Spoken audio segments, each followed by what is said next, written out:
अस्सलाम वालेकुम। आप देख रहे हैं मेरा यूट्यूब चैनल मैथ का सफ़र और मैं हूं नवीद अख्तर। आज का जो हमारा लेक्चर है एक्सरसाइज 4B क्वेश्चन नंबर 1, इसका जो हमारे पास सी पार्ट है उसमें मुझसे छोटी सी मिस्टेक हो गई थी वेन डायग्राम में। वो मैंने इसके करेक्शन के लिए बनाया है ताकि वो जो मिस्टेक है वो उसको हम दूर कर सकें और जो उसकी डायग्राम है उसको हम अच्छी तरह से ठीक तरह से बना सकें। ठीक है, तो जो सी पार्ट है उसमें उसने जो हमें दो सेट दिए, एक सेट उसने दिया है ए इज इक्वल टू हमारे पास क्या है एक्स, एक सेट है हमारे पास एक्स वाई जी एम एन। ठीक है, और एक सेट बी उसने दिया है वो हमारे पास है consonants in the word money. ठीक है, जो मनी में हमारे पास क्या हैं कॉन्सोनेंट एलिमेंट हैं वो हमारे पास कौन से हैं, एम एन वाई। अब आपको पता है कॉन्सोनेंट ऐसे वर्ड होते हैं जिसमें वावल इंक्लूड नहीं होते, जैसे हमारे पास ए बी सी है, इसमें जो हमारे पास वावल होते हैं वो कौन से होते हैं, ए ई आई ओ यू, वो हमारे पास क्या है वावल हैं। और कॉन्सोनेंट हमारे पास कौन से होते हैं, अगर वावल को निकाल दे तो बाकी जो भी हमारे पास अल्फ़ाबेट बचते हैं उनको हम क्या कहते हैं, कॉन्सोनेंट कहते हैं। ठीक है, तो यहाँ पे हमारे पास मनी है, इसमें हमने जो चीज़ फाइंड करनी है वो हमारे पास क्या है, वो कहते हैं कि इसमें आपने इंटरसेक्शन फाइंड करना है और उसके बाद हमने डायग्राम इलस्ट्रेट करनी है। ठीक है, चलें इसको सॉल्व कर लेते हैं। अब यहाँ पे देखिए, इधर आ जाएं, पार्ट सी है, एक्सरसाइज 4B है और क्वेश्चन नंबर 1 है उसका पार्ट सी है। इसकी जो वेन डायग्राम है उसमें थोड़ी सी मिस्टेक आ रही थी, तो वो मैंने कहा है कि उसकी करेक्शन करवा दूँ। तो जितने भी बहन भाई मेरा चैनल देख रहे हैं तो उनसे यही रिक्वेस्ट है, वो जो मिस्टेक मुझे नज़र आ रही है या मुझे गाइड किया गया है किस तरह कि इसमें सर आपने मिस्टेक की है, तो वो थोड़ी सी जो मिस्टेक है वो आप ठीक कर लें। इसमें देखिए हमारे पास क्या है, जो पार्ट सी है, जो हमारे पास सेट ए है उसके जो एलिमेंट है वो तो हमारे पास गिवन है ना, एक्स वाई जी एम एन है। ठीक है, इसमें हमने क्या करना है, इंटरसेक्शन फाइंड करना है और उसके बाद हमने क्या करनी है, वेन डायग्राम ड्रॉ करनी है। अब जो बी सेट है, सबसे पहले तो हम क्या करेंगे, बी सेट फाइंड करेंगे। ठीक है, तो यहाँ भी मैं लिखने लगा जो हमारे पास बी सेट है विच इज़ इक्वल टू है हमारे पास किसके, consonant in the word money. अब आपको मैंने बताया है कि कॉन्सोनेंट ऐसे वर्ड होते हैं जिनमें से वावल नहीं होते, जैसे हमारे पास एम है, उसके बाद हमारे पास एन है, उसके बाद हमारे पास वाई है, ये हमारे पास कौन से वर्ड्स हैं, ये हमारे पास हैं कॉन्सोनेंट है। ठीक है, एम एन वाई। ठीक है, ये हमारे पास कॉन्सोनेंट एलिमेंट है। ठीक है, अब हमने क्या करना है, इंटरसेक्शन फाइंड करना है।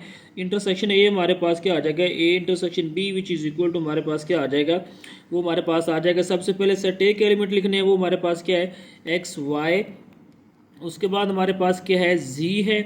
ठीक है, उसके बाद हमारे पास क्या है, एम है, और उसके बाद हमारे पास एन डिजिट आ रहा है। अब आपने दरमियान में साइन कौन सा लगाना है, इंटरसेक्शन का, और उसके बाद जो बी सेट है विच इज़ इक्वल टू वो हमारे पास क्या है, एम एन वाई। यहाँ पे आपने क्या लिख लेना है, एम एन वाई। ठीक है, तो उसके बाद आपने क्या करना है, इसका आपने इंटरसेक्शन लेना है। आपको पता है कि इंटरसेक्शन में हम क्या करते हैं, जब हम इंटरसेक्शन की बात करते हैं, ए इंटरसेक्शन बी की बात करेंगे, तो वहाँ पे आपने क्या करना है, जो हमारे पास दोनों सेटों में जो चीज़ कॉमन होगी, जैसे एम इधर भी है इधर भी है, एन इधर भी है इधर भी है, वाई इधर भी है इधर भी है, तो इसको हम लिख लेंगे एम एन और उसके बाद हमारे पास क्या है, वाई है। ठीक हो गया, तो ये हमारे पास क्या आ गया, इसका इंटरसेक्शन आ गया। ठीक है, अब हमने क्या करनी है, इसकी वेन डायग्राम ड्रॉ करनी है। वेन डायग्राम कैसे ड्रा करेंगे, चलें वो आपको मैं बताता हूँ। पहले भी मैंने ड्रॉ की है, उसमें थोड़ी सी मिस्टेक है, तो उसकी करेक्शन के लिए मैंने कहा कि अगेन ये सी पार्ट जो है वो दोबारा करवा दूँ ताकि वो जो मिस्टेक है वो उसको हम करेक्ट कर सकें। चलें बनाते हैं डायग्राम इसकी। अब यहाँ पे वेन डायग्राम में आपने क्या करना है, आपने एक रेक्टेंगुलर शेप ले लेनी है। ठीक है, जिसको आपने क्या नाम देना है, यूनिवर्सल सेट का। ठीक है, ये हमारे पास क्या है, एक हमारे पास रेक्टेंगुलर शेप है। ठीक हो गया, और इसमें आपने क्या करने हैं, दोनों सेटों को ड्रॉ कर देना है। ठीक है, ये हमारे पास क्या है, यूनिवर्सल सेट आ गया। ठीक है, अब जो यूनिवर्सल सेट होता है उसके अगर आप एलिमेंट लिख लें तो फिर भी ठीक है, ना भी लिखें तो वो मैंने डिनोट कर दिया है कि ये हमारे पास यूनिवर्सल सेट है। अब यहाँ पे देखें, जो हमारे पास सेट ए है, सबसे पहले सेट ए है, और जो हमारे पास एम एन वाई आ रहा है ये इसका क्या है, हमारे पास सब सेट है।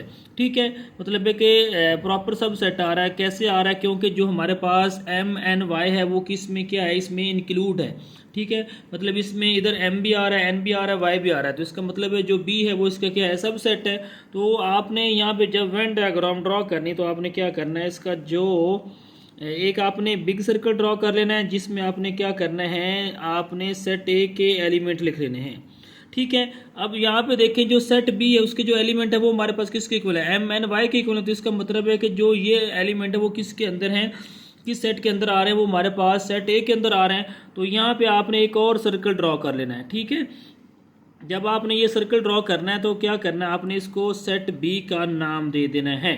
ठीक है, अब जो सेट बी के एलिमेंट है वो हमारे पास कौन से हैं, वो हमारे पास एम एन, ठीक है, और उसके बाद हमारे पास क्या आ रहा है, वाई आ रहा है।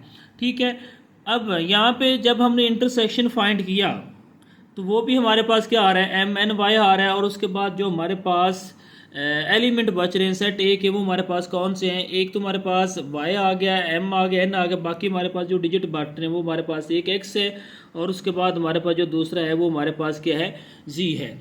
ठीक हो गया, तो ये हमारे पास दो डिजिट बच रहे हैं जिनको जो हमारे पास क्या आ रहे हैं, ये हमारे पास इंटरसेक्शन के अलावा आ रहे हैं। इंटरसेक्शन में तो हमारे पास मैंने बताया कि जो दोनों साइड पे एलिमेंट होंगे उसको हम क्या कहते हैं, इंटरसेक्शन कहते हैं। अब हमने क्या करना है, जो हमारे पास इंटरसेक्शन में जो चीज़ कॉमन आती है, अगर हम इसको वेन डायग्राम के जरिए ड्रॉ करेंगे तो उसको हमने क्या कर देना होता है, हाईलाइट कर देना होता है। तो ये हमारे पास जो इसका सी पार्ट था, जो इसमें मिस्टेक नज़र आ रही थी, वहाँ पे पहले मैंने इसकी ओवरलैपिंग करवा दी थी, मतलब है कि इस तरह मैंने अलहदा बना दिया था। लेकिन मुझे पता चला कि इसमें मिस्टेक है, तो मैंने अभी इसमें करेक्शन करवा दिया। तो जो ये इसका सी पार्ट है, जिन्होंने पहले मेरा जो lecture exercise 4B question number 1 का सी पार्ट देखा है, वो अगेन इसको देखें और जो ये मिस्टेक है उसको क्लियरली दूर करने, उसको करेक्ट कर लें। तो इसके साथ इजाज़त दीजिएगा, अल्लाह हाफिज़।